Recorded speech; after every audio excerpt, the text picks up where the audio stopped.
जैसे हमने series start करी थी, आज हम नया आपसे अपना पास्ट लाइफ रिग्रेशन थेरेपी साझा करने जा रहे हैं। चलिए सुनते हैं।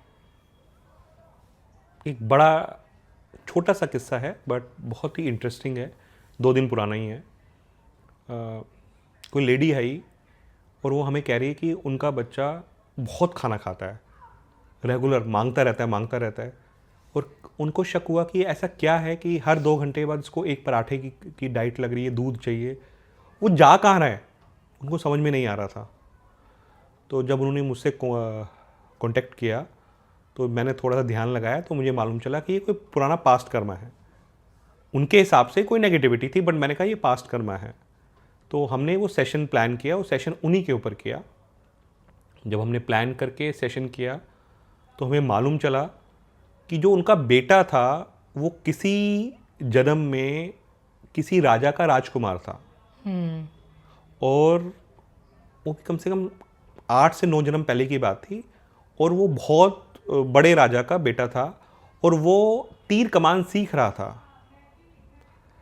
और जब वो सीख रहा था तो उससे जब वो तीर छूटा तो जाके एक शेर के मतलब एक शेरनी के शेर नहीं शेरनी के यहाँ लग गया और उसकी डेथ हो गई।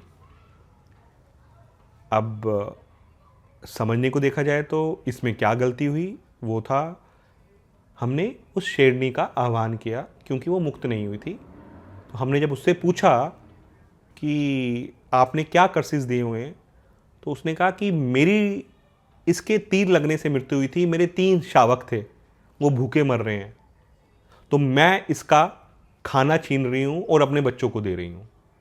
और वो सारे के सारे जो ये खाता है वो मेरे बच्चों को लगता है। और वो बहुत गुस्से में थी। तो हमने उसको शांत किया, जैसे हमारा तरीका होता है, हमने उसको शांत किया।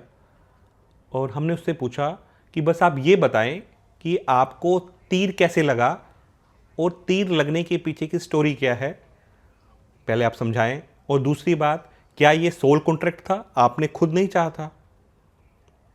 तो वो थोड़ा झटका खा गई और उसने बोला हाँ मेरा ही सोल कॉन्ट्रैक्ट था, पर मेरे बच्चों की क्या गलती थी? मेरे बच्चों को माँ का प्यार नहीं मिला। उसने ऐसे बात करी। तो हमने कहा चलो एक बार चेक करते हैं आपने क्या किया था। जब हमने उसका कर्मा चेक किया कि उस शेरनी ने क्या किया था तो मालूम चला कि कम से कम 34 बर्थ्स पहले उसने भी यही चीज़ रिपीट करी थी। उसने भी उस बच्चे का हत्या करी थी, उसे खाया था। अब जब उसको रियलाइजेशन हुआ कि उसने सेम बात की थी और सेम कर्मा को वो झेलने के लिए आई थी या उसको रेक्टिफाई करने के लिए आई थी, शी रियली क्राइड। उसने सॉल्यूशन मांगा। तो उसने बोला कि मेरे बच्चों का क्या हुआ। वो वहाँ पे अटक गई थी, उसे सिर्फ पुराना याद था पर फ्यूचर का याद नहीं था।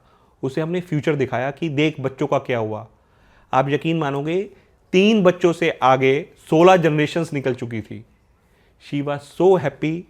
उसने कहा कि मैं अपना सारा कर्ज खींच रही हूँ। उसने कर्ज खींचा, माफ़ कर दिया एंड रिलीज़ हो गई। और यकीन मानिए उससे भी ज़्यादा शॉकिंग था, अगले दिन वो बच्चा नॉर्मल बिहेव कर रहा था। उसकी मम्मी का फ़ोन आया, कहते हैं आज इसने एक ही रोटी मांगी। मैंने इसको दोबारा पूछा, इसने मांगने से मना कर दिया। आज ये लंच स्किप कर रहा है, क्या ये ठीक है या कुछ गड़बड़ तो नहीं हो गई है? देखिए ऐसा भी होता है ना। इंटरेस्टिंग। Thank you.